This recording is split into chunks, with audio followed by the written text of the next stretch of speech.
hey alkış yağar ruhuna, alkış yağar ruhuna, sana salam nağtımlı. Kabul etsin Kadir Allah'ım, dilde selam nağtımlı.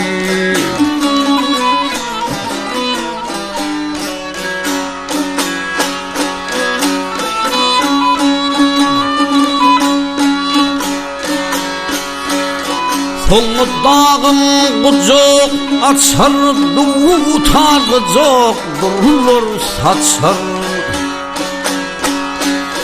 Bağışlarımız köngül açar, çık seyrana mağtamlı.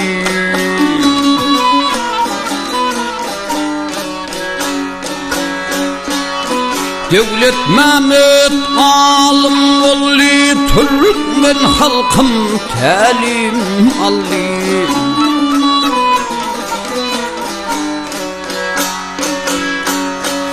Şol qarashın devrim geldi, bak erkanı mağtımlı.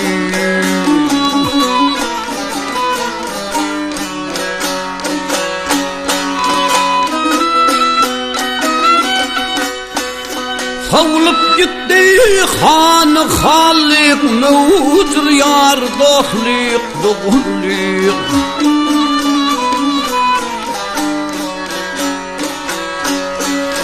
Sözlerinden alham allik, alham deryan mağtımlı.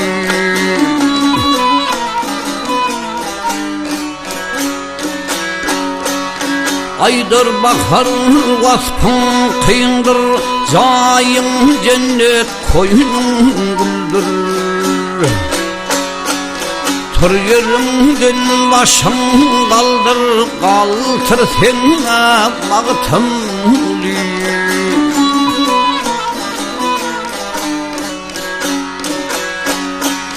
Tır yerimden başım kaldır, kaltır sene mağtımlı.